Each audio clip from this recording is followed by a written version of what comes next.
Good afternoon, everyone. My name is Trace Mefford. I'm currently recording the week 4 assignment for FTT214, or the hand checkering course. Today's date is the 20th of November, 2025. Today we'll be finally completing our hand checkering project, where we will be taking and essentially cutting the rest of our lines and rounding out our actual diamonds. So to start off, what we're going to do is we're going to take our 2-line spacer, or the 18 LPI, or lines per inch cutter, cut the rest of our lines in just so that we have our gauge of where they're going to be, and then we're going to follow that up with anywhere between 4 and 5 passes with our 90-degree cutter. That's going to take and give us the deeper cuts that we're looking for, and actually start to form our diamonds in the pattern. So essentially all I'm going to be doing is I'm going to be starting and stopping the video as I go along, because this is going to take quite a bit of time. We'll check in after a couple of lines with the 2 lines per inch cutter, and then once we have all those lines cut in, we'll start working on deepening our lines. So first thing we're going to do is I'm going to get these lines actually scratched in, and we'll go from there. Alright, so it may be a little bit hard to... Oh, no, we can get it to focus. So we have our lines going one direction carved in off of the first master line. So now we're going to take and use the same process going the other direction using the other master line, and that'll actually give us our checkered pattern. So I'm going to knock that one out real quick, and then we'll be joining back up. Alright, so we now have our diamonds starting to form. There are going to be a few spots that need to go back in, fill in outside of the border itself with a little bit of super glue and sawdust, just to fill in where I did a little bit of an overdraw on it. However, now what we're going to do is switch over from our 2-line cutter to our 90-degree single point cutter, and pretty much just go back over all of those same lines that we just cut in and just kind of deepen them. That is going to take quite a bit of time, so I will go ahead and pause. I'm going to do one pass, we'll look at it, and then I'll do another pass, we'll take a look at it, and then keep going that way until we get our actual diamonds starting to form in our pattern. Okay, so the first passover is complete, going both directions with our 90-degree cutter. I can already start to see and feel the diamond patterns starting to actually form.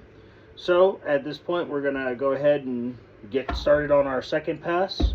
Once that's done, we'll take a look at it, see how it looks from there. And then I want to say probably about our third or fourth pass over, we'll actually have those nice deep diamond and pointed diamonds starting to show, and then we can take and seal it with some teak wood and be done with this project. Alright, as we can kind of see, we have our second pass done on going both directions, so it's going to be going this way and this way, kind of creating that X pattern that will eventually spit out some nice pretty diamonds. At this point, they're starting to look pretty good. I can feel the texture in them. I'm liking how they're feeling.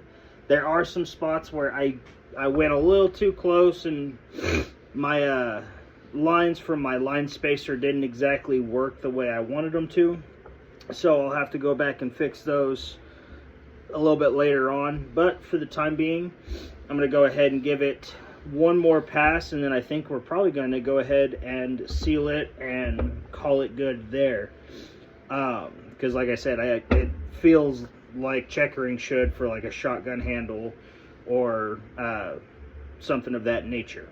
So I'm going to go ahead and give it one more pass over with the single line 90-degree cutter, and then we'll see how it looks from there.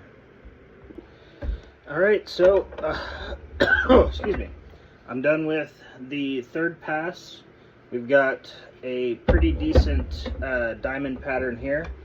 All we're really going to do is take our soft bristled brush, like a toothbrush. I'm using just one of the cleaning ones, and go through, give it a nice little scrub, make sure there's no wood filings or anything in between any of the cracks, and then we will take and be ready to seal it.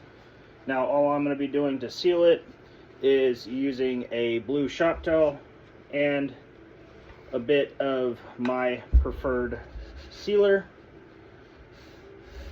This one happens to be the Helmsman Mint Wax Teak Oil. And all we're going to do is make sure we get nice and deep in those grooves and everything else so that it gets into that wood and helps seal that wood together. If you're like me and accidentally put a little too much, that's alright. That's why they have, or blue shop towels come in big rolls, you know. Just take and wipe all that excess down.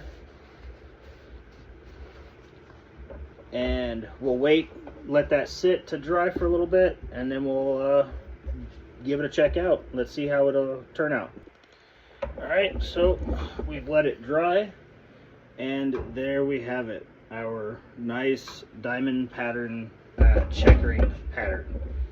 This was quite a long project, a long experience, even though it was only 4 weeks. Just cutting each one of those lines by hand. I will be the first to admit it is definitely understood by me why so many gunsmiths are moving over to the CNC or laser engraving, even for wood. Probably more your CNC, but laser engraving for your metals and polymers and stuff like that.